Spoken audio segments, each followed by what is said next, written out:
ለራሽያውያን ያላችሁ ጥላቻ ወደር የለው። በዚህ ደረጃ ለምንድን ነው የምትጠሏቸው?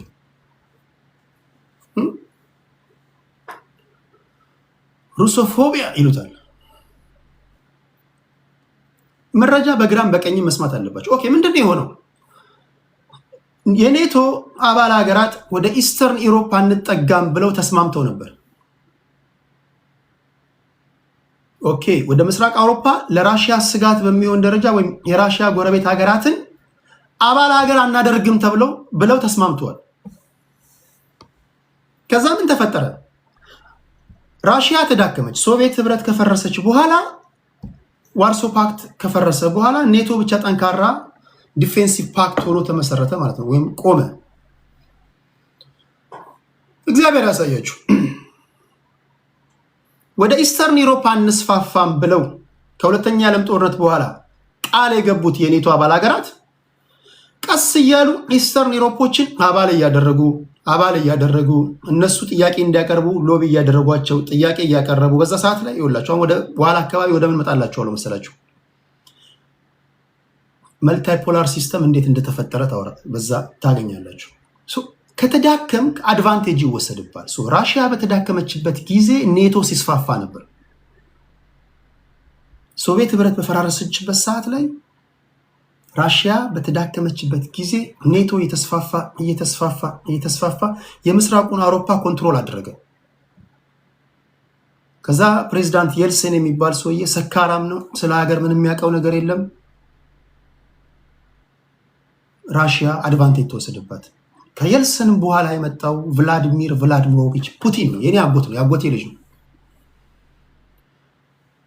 የኔ አባትና የቭላዲሚር ፑቲን አባት የሁለት ወንድማማቾች ልጆች ናቸው። ምን ታመጣለህ? ቅር ካለ ክሰሰኝ። መታመጣው ነገር አለ? ቭላዲሚር ፑቲን አጎቴ ነው። ወይ ካለው መጠጋት ነው ወይ ካለው መፈጠር ነው። እደግመዋለሁ። ቭላዲሚር ፑቲን አጎቴ ነው። ኦቴዲ ጥቁር ሆነ እንዴና ራሽያዎች እኮ ነጭ ናቸው። እናንተ አክስላችሁ ነው የጠቆርኩት። ውስጤ ነጭ ነው። ኦኬ ፑቲን ቭላዲሚር ፑቲን ከመጣ በኋላ በአጭሩ ራሽያ ከሞተችበት ያስነሳ ሰው። በዘመናት መሃል ለአንድ ሀገር መሪ ሆኖ የሚመጡ ሰዎች በጣም ኢምፖርታንት ናቸው። ጎርባቾቭ የደከመ ነው እንደምታውቁት፣ ራሽያን አዳከመ። የልሰን እንደምታውቁት ነው፣ ሰካራም ነው። ቭላዲሚር ፑቲን ከመጣ በኋላ ራሽያ ከወደቀችበት መነሳት ጀመረች። ውሸት ነው? ሂዝ ሃፍ ኢትዮጵያን። በነገራችን ላይ እኛ ራሽያውያንና ኢትዮጵያውያን የደም ሀረግ አለን። ሃኒባል የሚባል አንድ ራሽያዊ፣ በሱ ምክንያት እንገናኛለን። አሌክሳንደር ፑሽኪን የተባለው ጸሐፊ በአባቱ ኢትዮጵያዊ ነው። እንደውም በእውቀቱ ስዩም አንድ ግጥም አለው። ነፍሰ ገዳይ ቢሆን ቤት ንብረት መዝባሪ፣ አሸባሪ ቢሆን ሀገር አውዳሚ፣ ፑሽኪን አሌክሳንደር በአባቱ ኢትዮጵያዊ ነው መች እንለው ነበር። ልክ ነው? ልክ አይደለም?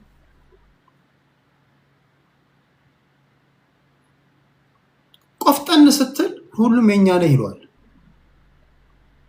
ዝርክርክ ስትሆን የነሱ እንኳን ብትሆን አረ የኛ አይደለም ይሏል። አረ የኛ አይደለም ይሏል። ይወደቀን ቤተሰቦቹ አይፈልጉትም። ማይ ፍሬንድ አመዶ ልንገር፣ ዝም ብለህ ብሔሬ ምናምን ትላለህ እንጂ ባዶ ኪስህን እንኳን አይፈልጉ። ውሸቴን ነው። ባዶ ኪስህን ከሆንክ ቤተሰቦች አይፈልጉም። እኔ ታሳዝኑኛላችሁ። እየጠፋ ነው ምናምን ትላለህ፣ ትጮሃለህ። አንተ ብቻ ነህ ስትል የምትሰማው። ሀብታሙ እንዲህ ሲል ሰምተሃል? ቱጃሩ እንዲህ ሲል ሰምተሃል? ቱጃር ሁሉም ዘመዱ ነው።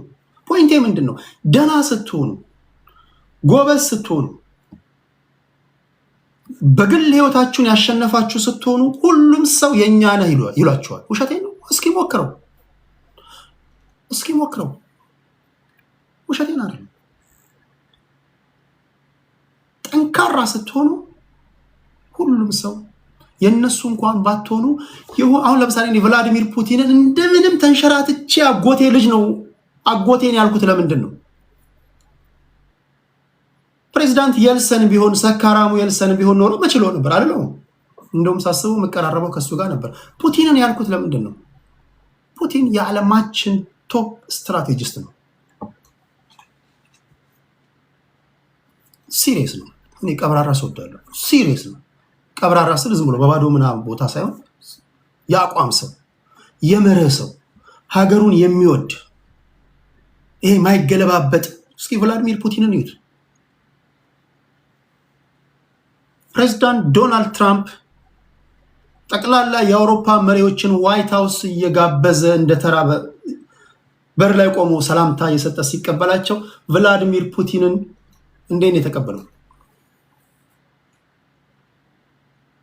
አላስካ ሄዶ ቀይ ምንጣፍ አንጥፎ ነው የተቀበለው። ልክ አይደለም? ልክ ነው። ፓወርፉል ስትሆኑ ትከበራላችሁ።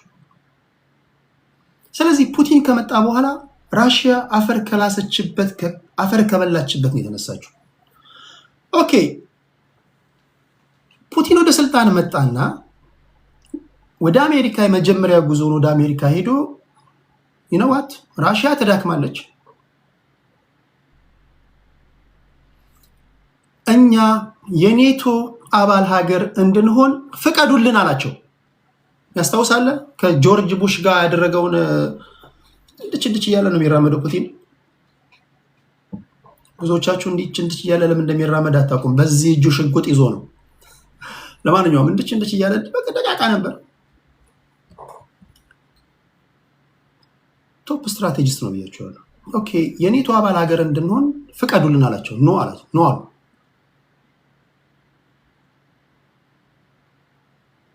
ስለዚህ ራሽያ የኔቶ አባል ለመሆን ጥያቄ አቅርባ ነበረ። ብዙዎቻችሁ ማታውቁት ራሽያን የኔቶ አባል አናደርግም ብለው የራሽያን ጎረቤቶች በሙሉ ግን የኔቶ አባል እንዲሆኑ ይጎተኩቷቸዋል። እነ ጆርጂያ፣ እነ ሮሜኒያ፣ እነ ፖላንድ፣ እነዚህ ኢስተርን ዩሮፕ ባልካን ካንትሪዎችን በሙሉ የኔቶ አባል ሀገር አደረጓቸው። ኦኬ ራሽያውያን ሲጠይቁ እምቢ አሏቸው። ኦኬ ባለን ስምምነት ወደ ኢስተርን ዩሮፕ ወደ ጎረቤቶቻችን ወደኛ መምጣት የለባችሁም፣ እናንተም እዛ ዌስተርን ዩሮፕን ተቆጣጠሩ፣ ዌስተርን ላይ ቆዩ፣ እኛም ደግሞ አካባቢያችን ቀጠናው ላይ እንሁን፣ የእናንተ መምጣት ለእኛ ስጋት ነው አሏቸው። እምቢ አሉ።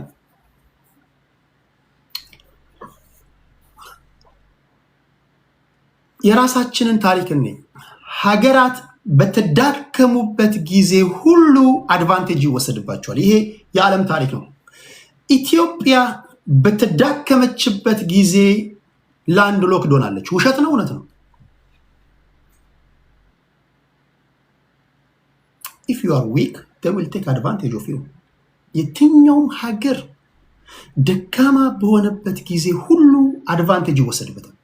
ራሽያ በተዳከመችበት ጊዜ ዩክሬን ወጣች፣ እነ ጆርጂያን አባል አደረጉ፣ እነ ፖላንድ።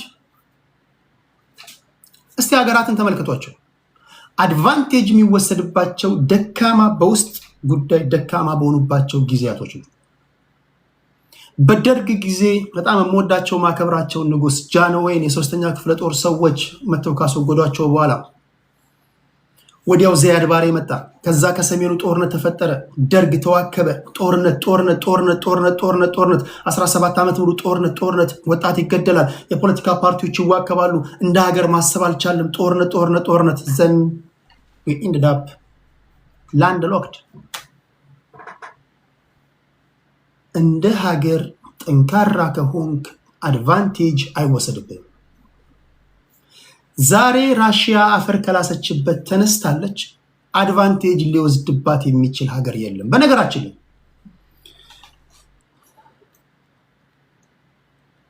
የአሜሪካ አምስተኛው ፕሬዝዳንት ጄምስ ሙንሮ የሚባላል 1815 ላይ የአሜሪካ ፕሬዝዳንት የሆነ ሰው ነው።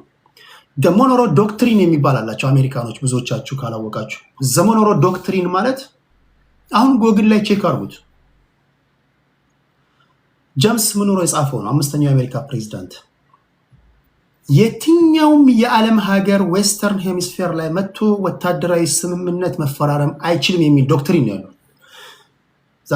ዘሞኖሮ ዶክትሪን ማለት ያ ነው።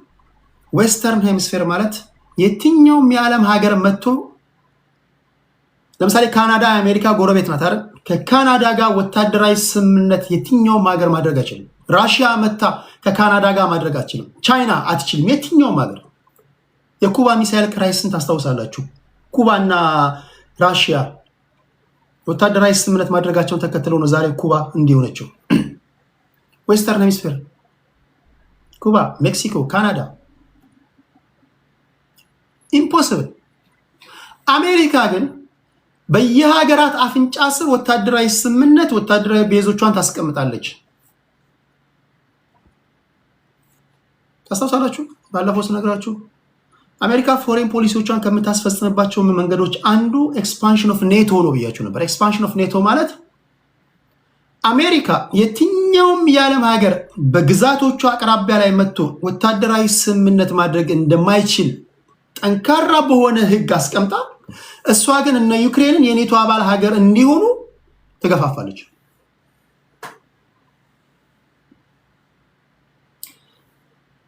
ሁለት ሺህ 8 ወይም 2009 ላይ ባለሳሳት ሮሜኒያ ቡካሬስት ላይ የኔቶ አባል ሀገራት ስብሰባ ሲያደርጉ ለመጀመሪያ ጊዜ ዩክሬን የኔቶ አባል ሀገር እንድትሆን የኔቶ አባል ሀገራት ያጸደቁበት ጊዜ ነው። ቡካሬስት ላይ ዩክሬን የኔቶ አባል ሀገር ትሁን ብለው ሲወስኑ የሁለት ሀገር መሪዎች ተቃውመዋል። የወቅቱ የጀርመን ቻንስለር የነበረችው አንገላ መርክል እና የፈረንሳዩ ፕሬዝዳንት ኒኮላስ ሳርኮዚ ኖ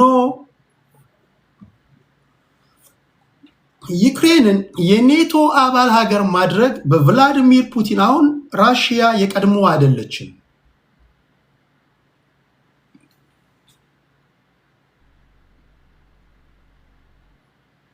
አሁን ዩክሬንን የኔቶ አባል ሀገር ብናደርግ ቭላዲሚር ፑቲን በዝምታ አያልፈንም ብለው ዩቲዩብ ላይ ሄዱና ተቃውመዋል። አንጌላ መርክልና ኒኮላስ ሳርኮዚ ቭላዲሚር ፑቲን ራሽያውያን በየጊዜው አስጠንቅቀዋል። ዩክሬንን የኔቶ አባል ሀገር አደረጋችሁ ማለት የኛ ቀይ መስመር ነው። ቢካውዝ እኛ እንግባ ስንላችሁ እምቢ ብላችኋል። እናንተ አሁን እነ ጆርጂያ ሌሎችን ወስዳችሁ አሁን የቀረችው ዩክሬን ናት። አሁን ዩክሬንን የኔቶ አባል ሀገር አድርጋችሁ ለህልውናችን አደጋ የሆነ መሳሪያ ሊደቅኑብን ነው። ፕሊስ በህግ አምላክ አካባቢያችን ዞር በሉ አሏቸው።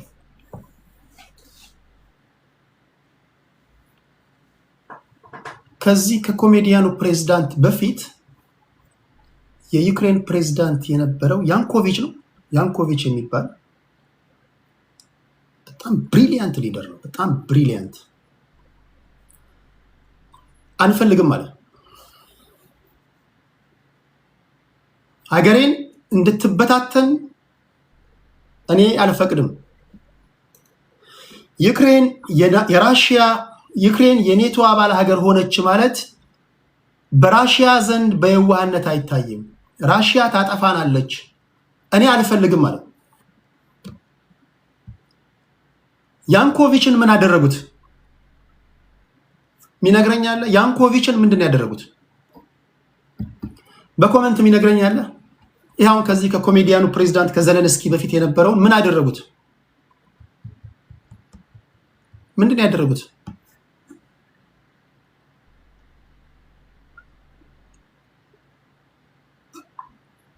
የስ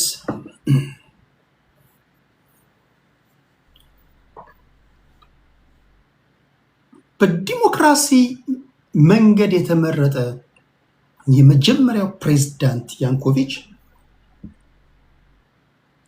ዩክሬን የኔቶ አባል ሀገር መሆኗ ያጠፋናል አላቸው። እኔ አልፈልግም ማለት።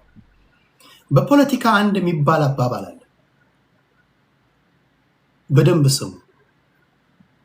በፖለቲካ ጎረቤትህ ትልቅ ዝሆን ከሆነና አንተ ጦጣ ከሆንክ በሳይዝ ዝሆን ከሚያክለው ጎረቤት ጋር ከመስማማት ውጪ አማራጭ የለህም። አም ሪያሊስት ማይ ፍሬንድ፣ እኔ ፊት ለፊት ነው የምነግርህ። ምንድን ያልኩት?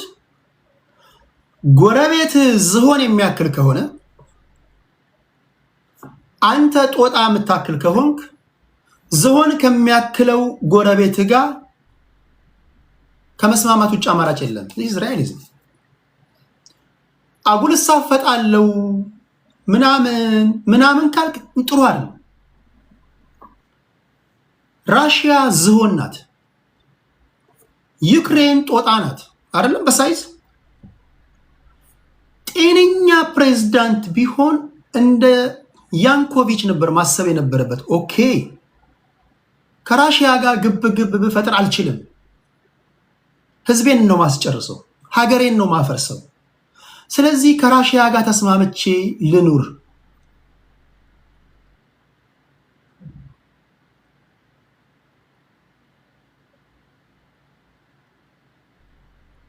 እስኪ እናንተ አስቡት፣ የራሽያ ጎረቤት ብትሆኑ አሜሪካንን ተማምናችሁ ከራሽያ ጋር እሰጥ አገባ ውስጥ ትገባላችሁ ወይስ ከቭላዲሚር ፑቲን ጋር ተስማምታችሁ አገራችሁን ታሳድጋላችሁ? ህዝባችሁን የጋራ ሴኩሪቲያችሁን አስጠብቃችሁ በኢኮኖሚ ተሳስራችሁ ህዝባችሁን ደህንነቱን አገራችሁን ደህንነቱን አስጠብቃችሁ እንደውም የአሜሪካንን ጣልቃ ገብነት አንፈልግም ዞር በይልን ትላላችሁ። የትኛው ነው የምትመርጡት? ብልህ ሰው የትኛው ነው የሚመርጠው? ብልህ ፖለቲከኛ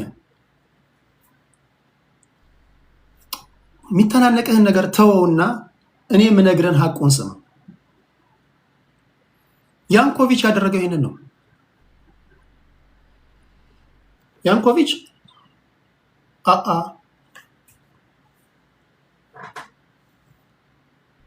ከቭላዲሚር ፑቲን ጋር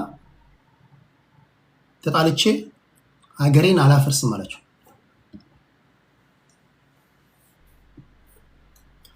በማግስቱ ሲአይኤ ከለር ሪቮሉሽን የሚባል ተነሳ። ይሄ ታስታውሳላችሁ? ጆርጂያ እና ዩክሬን ላይ የተነሳውን የከለር እና የኦሬንጅ ሪቮሉሽን አንዳንድ ጊዜ የእኛ ሀገር ብሔርተኞች ሲጠቅሱት ያስቁኛል። ዩክሬን እና ጆርጂያ ላይ እንደተነሳው የከለር እና የኦሬንጅ ሪቮሉሽን ሀገራችን ላይ መደገም አለበት ምናምን ይሏቸዋል። ምንድነው ከለር እና ኦሬንጅ ሪቮሉሽን? ሲአይኤዎች ያንኮቪችን ለማባረር ሆን ብለው በዲሞክራሲ መንገድ የተመረጠውን ፕሬዚዳንት ለነሱ ፍላጎት ምቹ ስላልሆነ ብቻ አብዮት አስነሱበት። ደን ሰውየው ወደ ራሽያ ኮበለለ። ማመጣ ለህይወት ዘመን የሚጠቅምህን ነገር ነው እየነገርኩ ያሉት። ማመጣ በያንኮቪች ፋንታ ማን የመጣው? ከኔ ጋር ናችሁ? ትክክለኛው ፖለቲከኛ ተሰደደና ማመጣ ኮሜዲው ሰሎሞን መንግስቴ ኮሜዲያኑ መጣ። ኮሜዲያኑ ጋይስ እኔ አፈርሰው የጊዜያዊ ደስታ ጊዜያዊ ስሜትን እየኮረኮረ አንዳንድ ጊዜ የምታደርጉት ትግል በግል በቡድን አይደለም፣ በግል ይሄ ትግል የኔ ነው የኔ አይደለም ብላችሁ ጠይቁ። አንዳንድ አብዮቶች የኔ ናቸው ወይስ ትክክል ነው ትክክል አይደለም ብላችሁ እግዚአብሔር አእምሮ ሰጥቷቸው። የዩክሬን ህዝብ የተነሳው የከለር አብዮትና የኦሬንጅ ሪቮሉሽን የጆርጂያ እና የዩክሬን ህዝብ የነሱ መስሏቸው ነበር። ነገር ግን ሲአይኤዎች የፈጠሩት ነው።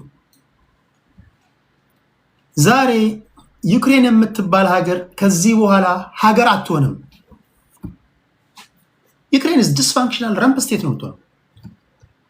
ከኔ ጋር ናቸው ፖለቲካ የሚያውቁ ሰዎች ይሰሙኛል። በዚህ ኮሜዲያን መሪ የተነሳ ዩክሬን የምትባል ሀገር ከዚህ በኋላ ታሪክ ናት። በነገራችን ላይ አሁን ዩክሬን ላንድ ሎክድ ካንትሪ ሆናለች።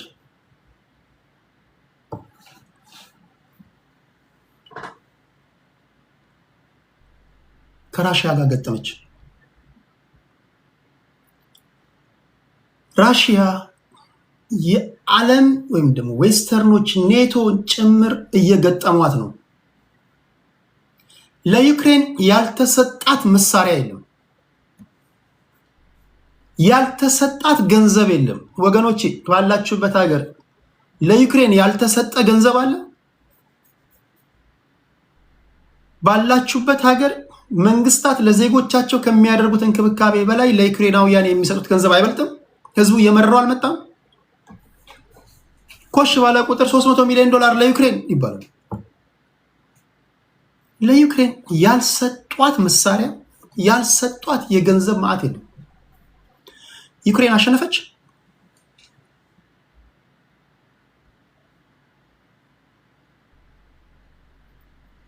አገራቸውን ለዚህ ለኮሜዲ ሰው ሰጥተው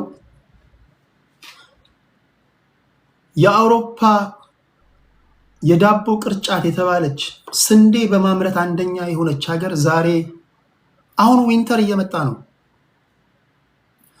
ቭላዲሚር ፑቲን ስራ ሲሰራ ጽድት አድርጎ የሚሰራ ሰው አይቸኩልም። አንዳንዴ ይደውልልኛል። አንዳንዴ ሶሻል ሚዲያ ላይ የምታደርገውን ነገር እያየው ደሜ በመሆን እኮራለሁ ይለኛል። እኔም ካንተ ወርሼ እኖረዋለሁ። ስራ ሲሰራ ጽድት አድርጎ ነው የሚሰራው። አይቸኩልም፣ አይጣደፍም፣ ማሸንፈውን ጦርነት አይጀምርም። ጽድት እያደረገ ነው የሚሄደው።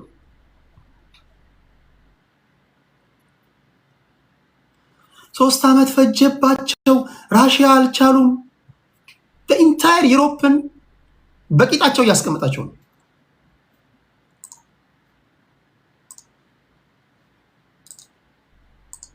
በኢንታየር ዩሮፕ ኢኮኖሚያቸውን ታያላቸዋል። በመላ አውሮፓውያን የሚነሳውን አመፅ ታያላችሁ፣ በአሜሪካ ጭምር። ደሞር ይሄ ፕሮትራክትድ ዋር ባደረግከው ቁጥር፣ የተራዘመ ጦርነት ባደረግከው ቁጥር እነዚህ ገንዘብ ይሰጣሉ፣ ገንዘብ ይሰጣሉ፣ ገንዘብ ይሰጣሉ። ህዝቡ እያጉረመረመ ነው፣ ገንዘብ ይሰጣሉ። አንድ በፈነዳ ቁጥር ዌስተርን ሚዲያ ላይ ይመጣሉ። እያሸነፍን ነው፣ እያሸነፍን ነው ይሏቸዋል። ገንዘብ ይሰጣሉ፣ ገንዘብ ይሰጣሉ። ፋይናሊ ጸጥ። በነገራችን ላይ ራሽያውያን ደስ የሚላችሁ ነገር ደስ የሚሉኝ ነገር ሳያቸው ራሱ ትክክለኛ ዲፕሎማት ናቸው። አይታቸዋል። አሁን የራሽያ ፖለቲከኞች ትክክለኛ ዲፕሎማት ናቸው። ከአሜሪካኖች ጋር አሁን ከነ ጄዲ ቫንስ ጋር ከነ ስቲቭ ውድኮቭ ጋር ምናምን ሲቀመጡ እስኪ አሁን ለምሳሌ ሰርጌይ ላቭሮቭ አለ አይደል? ሰርጌይ ላቭሮቭ እሱና ማርኮ ሩቢዮ የውጭ ጉዳይ ሚኒስትሩ ሁለቱ ሲገናኙ ትክክለኛ ዲፕሎማት የሚመስለው ማለት ነው። እነዚህ የመርህ ሰው ናቸው። ራሽያውያን የመርህ ሰው ናቸው። ከአሜሪካ ጋር መስማማት አትችልም። አሜሪካ ጠዋት ተስማምቶ በፕሌን እየሄዱ እያሉ ሀሳባቸውን ይቀይራሉ። ራሽያኖች እንደዚህ ያሉ ራሽያ የመርህ ሰው ናቸው። ውሸቴን ነው። እስኪ ሰርጌይ ላቭሮቭን እዩት። የፎሬን ሚኒስትሩ ሎንገስት ሰርቪንግ ፎሬን ሚኒስትር ነው አይደል? አወራሩን ተመልከቱ። ጋዜጣዊ መግለጫ ይሰጥ ተመልከቱ። በሰርጌይ ላቭሮቭ እና በቭላዲሚር ፑቲን መካከል ቀኑን ሙሉ ሲያወሩ የሚጣረስ ንግግር እንኳን የላቸውም። ኦኬ ምንድን ነው የምትፈልጉት ሲሏቸው ራሽያውያን ይነዋት እኛ የምንፈልገው ኔቶ ከጎረቤት ሀገራት በሙሉ ዞር እንዲል ነው። ዩክሬን የኔቶ አባል ሀገር እንደማትሆን መፈረም አለባት። አስቀድመን የያዝናቸው እነ ኦዴሳ፣ እነ ክራሚያ፣ እነ ከርኬቭ እነዚህ በሙሉ የራሽያ ግዛት መሆናቸውን አምነው መፈረም አለባቸው። ይህን ቭላዲሚር ፑቲን ይነግርሃል፣ ሰርጌይ ላቭሮቭ ይነግርሃል፣ ሜድቬዴቭ ይነግርሃል።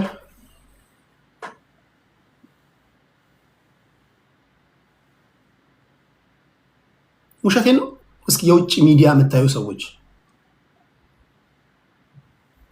ቭላዲሚር ፑቲን ነው ትክክለኛ መሪ የሚመስለው ወይስ ዶናልድ ትራምፕ ነው? ዶናልድ ትራምፕ ነው መሪ የሚመስለው ወይስ ቭላዲሚር ፑቲን ነው? አይናችሁ ምንድን ነው? ፑቲን ነው የሚመስለው። ፖለቲከኛ መርህ ያስፈልገዋል። ፖለቲከኛ ጠዋት ሌላ ከሰዓት ሌላ። ይሄ ዝም ብሎ ለእንትን ለምናምን ፖለቲከኛ መርህ ያስፈልገዋል፣ አቋም ያስፈልገዋል። እነዚህ ነጥቦች ናቸው። ኢቨን በኢራናውያን መካከልና በአሜሪካ መሪዎች መካከል ማን ነው ፖለቲከኛ ይመስለው? አባስ አራግቺ ነው ፖለቲከኛ የሚመስለው ወይስ ማርኮ ሩቢዮ ነው ሞገስ ያለው መሪ? ስለዚህ ይሄ ጦርነት አግሊ ኢንዲንግ ነው ያለው። ዩክሬን ከዚህ በኋላ ሀገር የመሆን እድሏ ጠባብ ነው። ምክንያቱም በቃ ማሸነፍ አይቻልም። ዓለም ላይ ያለ መሳሪያ በሙሉ ለዩክሬን ብትሰጧቸው ማሸነፍ አይችሉም። ስለዚህ ራሽያውያን ዲያር ድራይቨር ሲት የዩክሬንና የራሽያ ጦርነት አንፎርቹኔትሊ ለዚህ ምስጋና ለዚህ ኮሜዲያን መሪ ይሁንና ዩክሬን ከዚህ በኋላ እንደ ሀገር የመቀጠል እድሏ ጠባብ ነው። በጣም አያችሁ፣ በትንሽ አላዋቂ ሰው ዝሆን ከምታክል ራሽያ ጋር ከቭላዲሚር ፑቲን ጋር ተጋጭ ዘለንስኪ ምናምን ብለውት ሀገሩን እንዲላለ ነገር ዳርጎታል። እሺ ክብራትና ክብራት ካለን ሰዓት አኳያ ወደ ሀገራችን ጉዳይ እንመለሳለን። ሌላ የምታነሱልኝ ጥያቄ ካለ ቴዳ ዲፖርት እንዳጋጠምሽ ኮራ የደራ ሀገር አለኝ ማይ ፍሬንድ፣ ሀገር አለችኝ። ሀገሬን እና ህዝቦቿን እንጂ እኔ የትኛውም ሌበር ፎርስ ውስጥ ገብቼ የምሰራ ልጅ ነኝ። ምን ይጎልብኛል? እንኳን እኔ አይደለም ቴዲ ሐዋሳ ማንም ጠረጴዛና ማይክ ገዝቶ አይደል እንዴ ፖድካስት ምናምን ያለ የሚሰራ ለቴዲ ይከብደዋል? ይከብደኛል። እሺ ክብራትና ክብራን እንዴት ናችሁ? ሁሉ ሰላም ነው ወይ? የኢራንና የአሜሪካ የእስራኤል ጉዳይ እንደምታዩት ነው። ወደዚህ ከመግባታችን በፊት እንደምታውቁት ለኔቶ ስብሰባ ወደ ቱርክ የሄደው የአሜሪካ ልዑክ ቡድን ዶናልድ ጄ ትራምፕ ከኢራን የሚቃጣባቸውን ጥቃት እንዲከላከሉ በሚል የስጋ ነው የእቃ መጫኛ ትራክ ውስጥ ገብቶ አምልጧል የሚል ዜና ሰምታችኋል።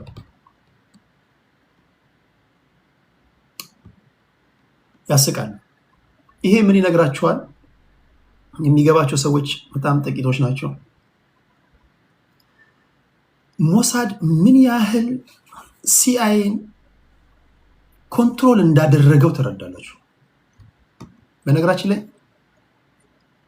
የአሜሪካ ኢንቴሊጀንስ በሞሳድ ሰዎች ነው ኮንትሮል የተደረገው። የሞሳድ ሰዎች ለሲአይኤዎች መረጃ ይሰጧቸዋል።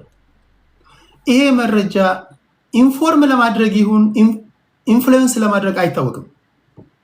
ስለዚህ ቶፕ የአሜሪካ ፖለቲከኞች የሚሊተሪ ሰዎች ሲተነትኑ ያስቃል ያሉት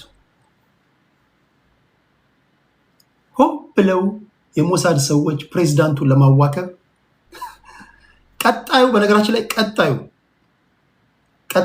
ተመቺ ከኢራን በኋላ ቱርክ ናት ተባብለናል አይደል? ቱርክን ለመምታት እያመቻቿት ነው። ከኢራን ኢራን ቱርክ ደህንነትን አላስጠበቀችም እንዲህ በሚል ኢንፍሉዌንስ ለማድረግ ማለት ነው።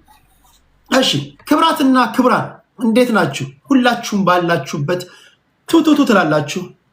በአንድ ጊዜ ከራሽያ እና ከዩክሬን ከኢራን እና ከአሜሪካ ጉዳይ ከዓለም አቀፍ ፖለቲካ ወደ እኛ ልንመጣ ነው። ሁላችሁም ባላችሁበት ቱቱ በሉ፣ መላሳችሁን አርጥቡ።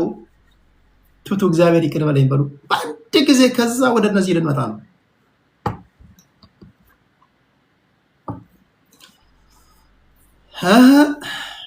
አረጠባችሁ ደህና ደሩ እያሉ ነው። አንዳንድ ሰዎች በሉ ደህና ደሩ እያሉ ነው። ወደኛው ጉዳይ ልንመጣ ነው። ወደ ጽምዶ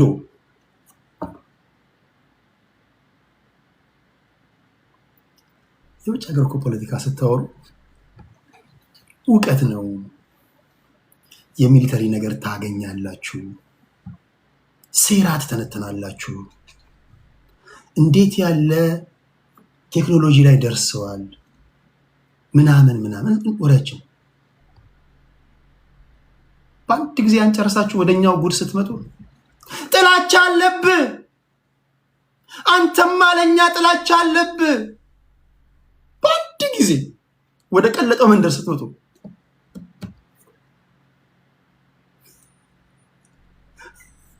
እሺ አዲስ አበባ የማን ናት?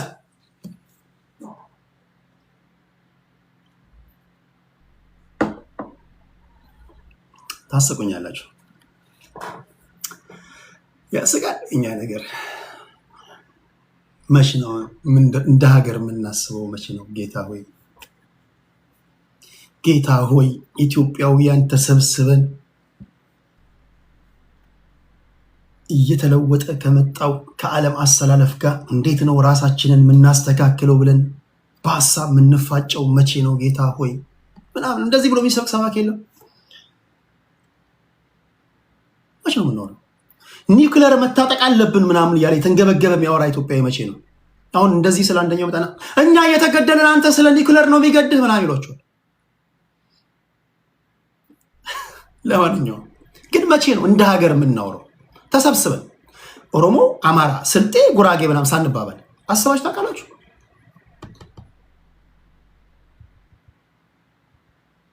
መቼ ነው ግን የምንኖረው? እሺ የብሔራዊ ምክክር ኮሚሽን ሰዎች ከሀገር ውስጥ ከሀገር ውጭ ያሉ ኢትዮጵያውያንን ሰብስበን አናገረን አሉ። እየመረጡ ፋይናሊስቶች እነዚህ ናቸው። ከዲያስፖራ የተወከሉት እነዚህ ናቸው። ከሀገር ውስጥ የተወከሉት እነዚህ ናቸው። በነገራችን ላይ ከቀበሌ ወረዳ፣ ዞን፣ ክልል፣ ሀገር፣ አዲስ አበባ፣ ድሬዳዋ ምናምን ከተወያዩ በኋላ በተለያዩ አጀንዳዎችን ከሰበሰቡ በኋላ እያጠበቡ መጥተው 4000 ምናምን የሚሆኑ ሰዎች ተመርጠው አሁን እየተወያዩ ነው። አብዛኞቹ ቴዲ ሐዋሳ ቤት ፖለቲካ የተነትኑ የነበሩ ናቸው። አንድ ጊዜ ለራሳቸው ጨብጨባ ቢያንስ ለምክክር ኮሚሽን ሰዎች በትንሹ ከግማሽ በላይ ሰዎችን አበርክተናል። ቀላል አይደለም። ያለው ፖለቲከኞች እየፈሩ ነው። ልክ ነው፣ ልክ አይደለም።